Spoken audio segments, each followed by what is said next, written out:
आज हम लोग कुछ चर्चा करेंगे या परिचय जानेंगे जनपदोध्वंस। प्रायः पढ़ते हैं हम लोग जी लेवल से ही कि जनपदोध्वंस यानी एक एपिडेमिक व्याधि। लेकिन अब इसको यदि सूक्ष्म दृष्टि से देखा जाए तो ये हम लोग समझने की कोशिश करेंगे कि जनपदोध्वंस की अवधारणा क्या है, कॉन्सेप्ट क्या है। इस कॉन्सेप्ट में आचार्य चरक याग्निवेश कहना क्या चाहते हैं? तो जनपद से प्रायः अर्थ हम लोग स्थान विशेष, यहाँ अब तो जिले के लिए भी लिखा जाता है, डिस्ट्रिक्ट के लिए भी जनपद।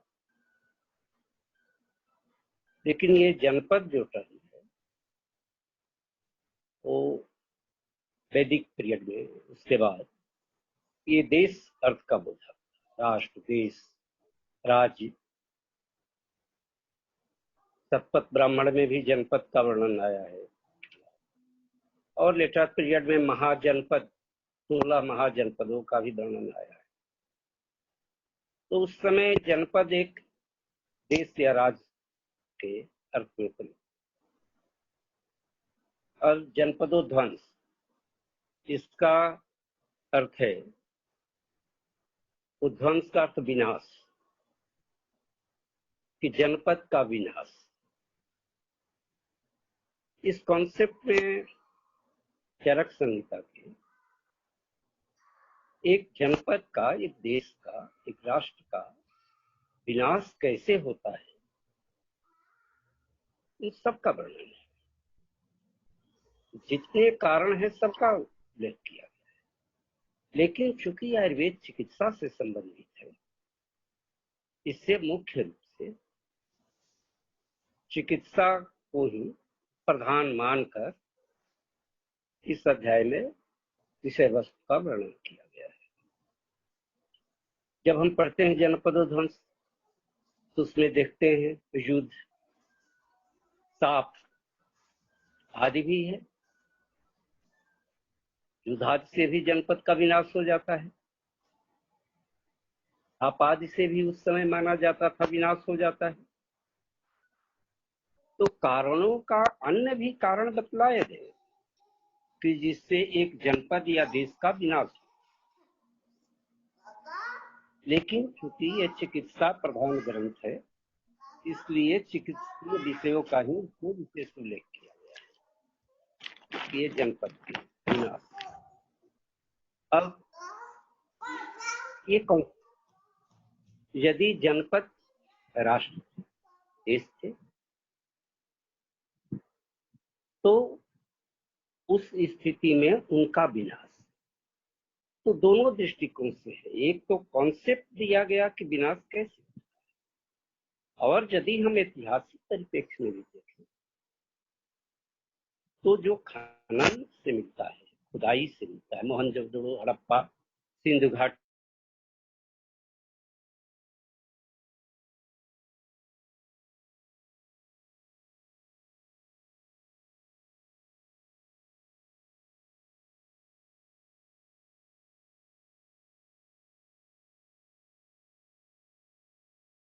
बनारस में भी खुदाई हो रही है, बहुत प्राचीन अवशेष मिल रहे हैं।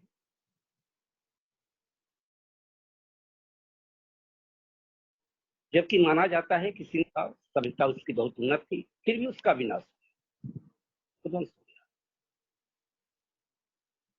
तो इसके दो अर्थ है। एक तो है किसी राष्ट्र देश का विनाश कैसे होता है, ये कॉन्सेप्ट है।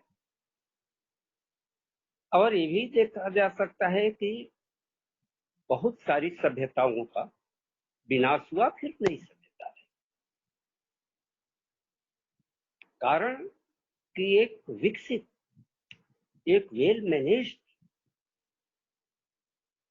राष्ट्र का या देश का या जनपद का विनाश क्यों होता है। जब हम ये जनपदोध्वंस देखते हैं या देखेंगे, हम लोग करेंगे इस पर विवेचना, तो पाते हैं कि उसमें स्पष्ट कहा गया है राजा, राजा के आश्रित, उपाश्रित, नगर, स्थान एक्सेट्रा। इसका अर्थ है कि जिसका एक विकसित सभ्यता, एक विकसित समाज का विनाश किन किन कारणों से और कैसे होता है, ये अवधारणा है। ये जो चरक संहिता में जनपदोध्वंस कहा गया है, तो इसका प्रारंभ भी जनपद से ही हो रहा है। वहां इसी अर्थ में प्रयुक्त है जनपद मंडले पंचाल क्षेत्र। जनपद मंडल में, पंचाल क्षेत्र में, सतपथ ब्राह्मण में भी जनपद में पंचाल का उल्लेख किया गया है। पंचाल क्षेत्र, ये जो चरक संहिता लिखी गई है मूल अग्निवेश पर, उत्तर वैदिक काल यानी उपनिषद कालीन माना जाता है। उपनिषद काल का ईसा पूर्व 1000 वर्ष। तो उस काल में किसी राज्य विशेष, क्षेत्र विशेष या जोन कहिए, उनको जनपद के, तो इनको दोनों दृष्टिकोण से देख सकते हैं कि एक विकसित सभ्यता, एक विकसित समाज, एक विकसित देश, उनका विनाश कैसे हुआ, और यदि विनाश होता है जनपद का तो कौन कौन से कारण होते हैं, इसकी अवधारणा। ये सभी बातों का इसमें वर्णन किया गया है। अब इसमें, इस कॉन्सेप्ट में एक और बात आती है सामने। हम लोग प्राय जानते हैं कि रोग के 3 कारण हैं: असात्मेंद्रिय संयोग, प्रज्ञापराध और परिणाम का। असात्मेंद्रिय संयोग मनुष्य के, इंडिविजुअल, हम चाहें तो असात्मेयार्थ संयोग करें या सात्मेंद्रियार्थ करें, ये हमारे। प्रज्ञापराध सबका मूल माना जाए, लेकिन जो काल है वो सीधे हमारे अधिकार क्षेत्र में नहीं है। परोक्षता तो उसको मेंटेन करना हमारे अधिकार में है, लेकिन प्रत्यक्षता नहीं है। तो ये जनपदोध्वंस के अवधारणा में प्रधानता दी गई है इसकी काल की, ऋतु की, और उसी को प्रधान मानकर उसी के विकार से ये प्रारंभ किया गया है। और उसका प्रभाव दिया गया है कि किसका प्रभाव है ऋतुओं पर, तो सीधे ग्रह नक्षत्र, कॉस्मोलॉजी प्रारंभ वहीं से। यानी इसमें कॉन्सेप्ट ये रखा गया कि अंतरिक्ष से ग्रह नक्षत्र का प्रभाव पड़ता है काल, उसी के अनुसार ऋतु चलती है, और उसका प्रभाव पड़ता है पर्यावरण पर। इसमें 4 माने गए: वायु, जल, देश और काल। काल, और इनका प्रभाव पड़ता है उस देश के, उस जनपद के सभी प्राणी, सभी प्राणी। तो ये कॉन्सेप्ट लेकर, आधार मानकर, इसी आधार पर गढ़े। तो कहा गया है इसमें प्रारंभ में ही कि जनपद मंडल में, पंचाल क्षेत्र में गंगा थी। ये नहीं कि भागीरथी थी, जिसको हम लोग गंगा इस समय मान रहे हैं, वो भागीरथी। और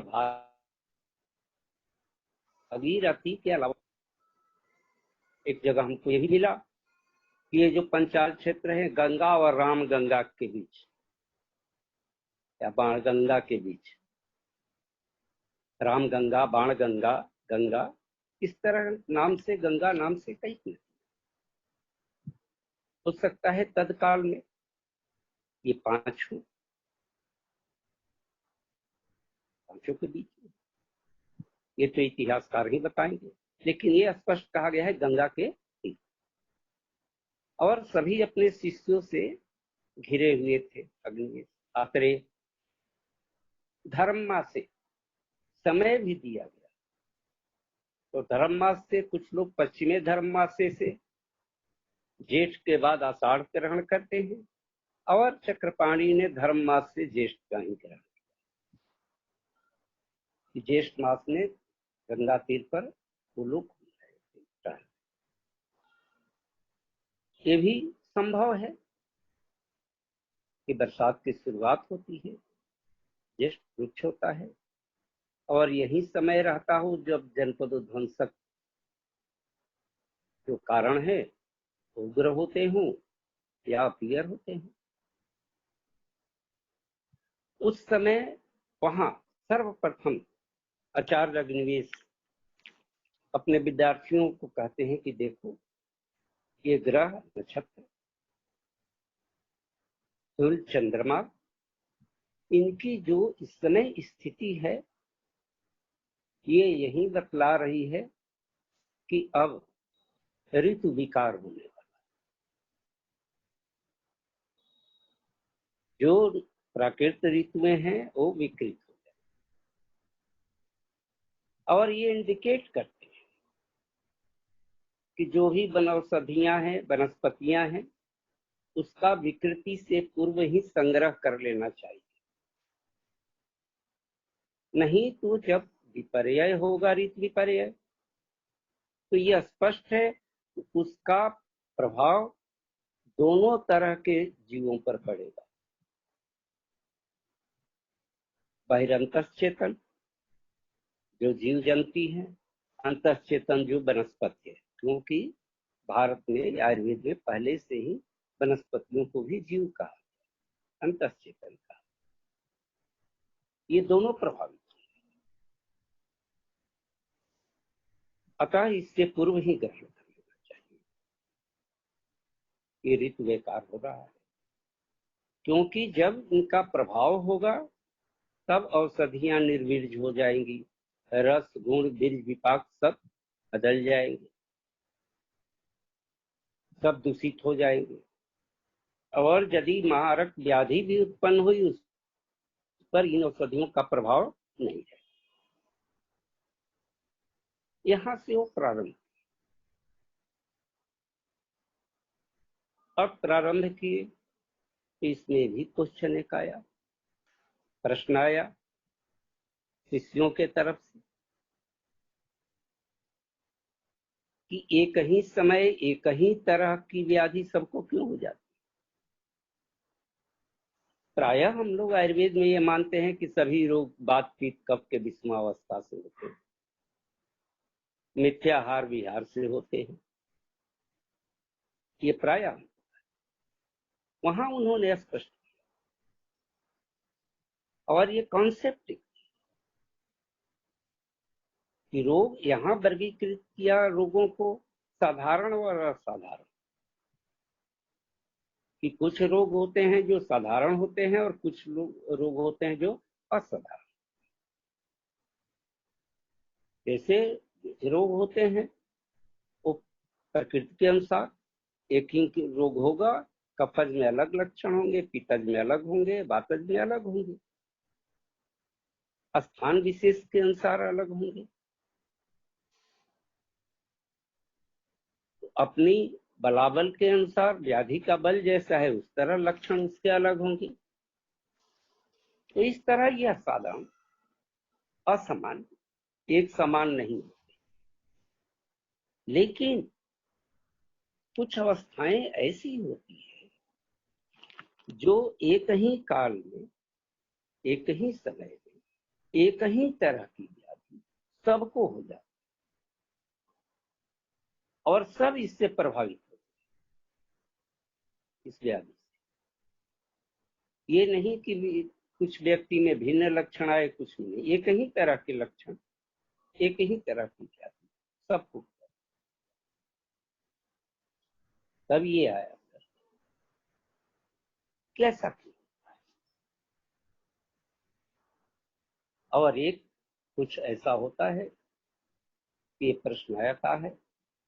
अभी भी ये जो चल रही है स्थिति, इसको कुछ लोग कतिपय लोग व्यक्तिगत हिंसक है, जनपदोध्वंसक है, तो क्या नहीं पदोध्वंसक, क्योंकि इससे सभी प्रभावित नहीं है। ये क्षमता व्याधि क्षमत्व के विशेषता के कारण कुछ प्रभावित हो रहे हैं, कुछ नहीं प्रभावित हो रहे। लेकिन जनपदोध्वंस में हर व्यक्ति उससे प्रभावित, हर प्राणी प्रभावित होता है। ये नहीं कि केवल मनुष्य, वनस्पतियां भी प्रभावित होती हैं। इस समय हम लोग मनुष्य प्रज्ञापराध नहीं कर रहे हैं, अपने अपने घर में हैं, तो नदियों का जल भी शुद्ध हो गया है, वातावरण भी शुद्ध हो गया है। कतिपय समाचार पत्रों में देखने में आ रहा है कि हिमालय पर्वत दिख रहा है। तो इस समय तो वायु जल सब शुद्ध है। लेकिन जनपदोध्वंस की स्थिति में तभी होती है जब वायु जल देश का ये विकृत, और जब ये विकृत होते हैं तभी जनपदोध्वंसक, जनपदोध्वंसक रोग का अर्थ हुआ कि वहां पर जो भी है सबका विनाश, वनस्पत से लेकर मनुष्य, कुत्ते, पशु, पक्षी, सब सबका विनाश।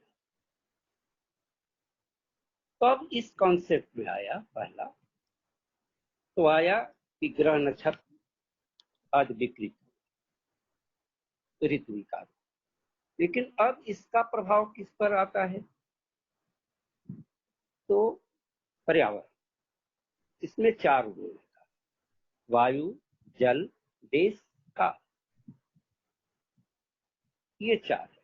और इनके दूषित होने के लक्षण भी, कि वायु दूषित होगा तो क्या है, जल दूषित होगा तो क्या। जल के दूषण में उन्होंने कहा कि उसमें से जितने जलचर प्राणी हैं सब भग जाए। इसका अर्थ हुआ कि उन पर भी प्रभाव है। जल क्लेश जुग हो, वर्ण रस गंध सब विकृत हो जाए, तो ये समझना चाहिए दूषित।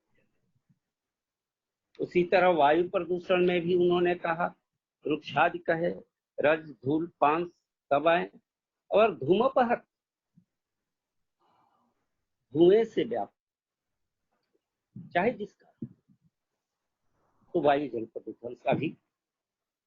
अभी इसके उदाहरण है भोपाल गैस कांड, अभी विशाखापट्टनम में वायु प्रदूषित हुआ, वहां जितने लोग थे सभी के सभी सभी प्रभावित।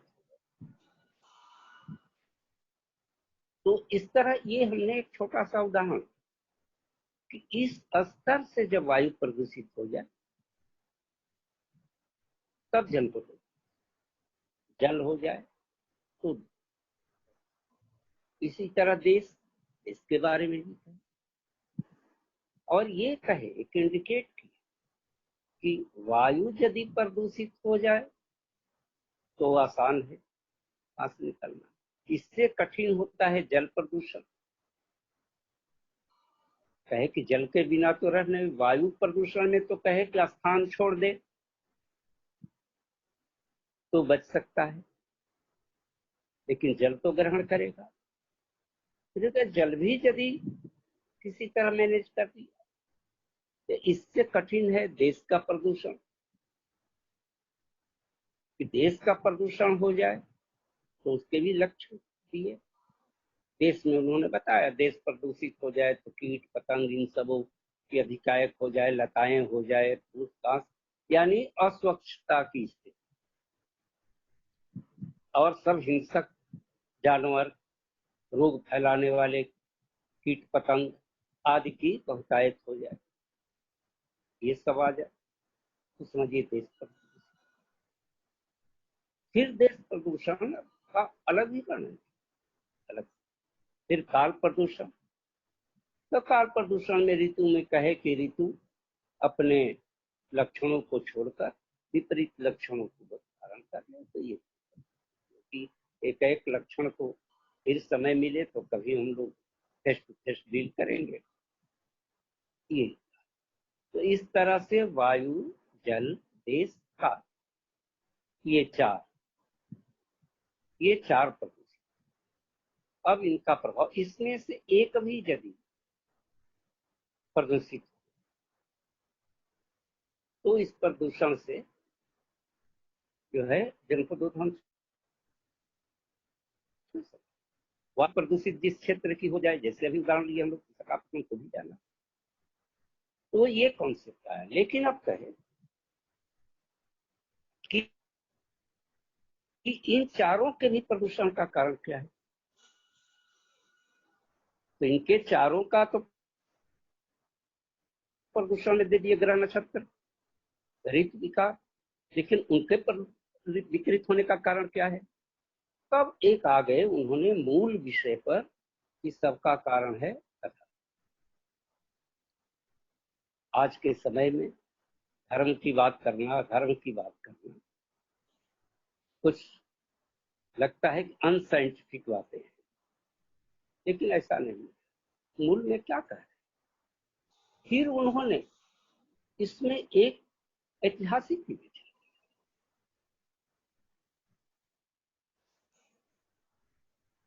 जो कुछ और ही इंडिकेट कर रहा है। अब वो क्या इंडिकेट, अधर्म, जब अधर्म का प्रकरण आया, एक वहां कह रहे हैं प्रागति, माने पहले भी बिना अधर्म का कोई रोग नहीं होता था। प्राग का यहाँ प्राचीन, प्राचीन अर्थ लेते हैं लोग, या पहले, पहले का अर्थ हुआ पूर्व काल में। वहां स्पष्ट उन्होंने कहा प्रागपी, माने पहले भी। अब उत्तर उपनिषद काल का निर्देश है, तो वो किसको प्राचीन कह रहे हैं।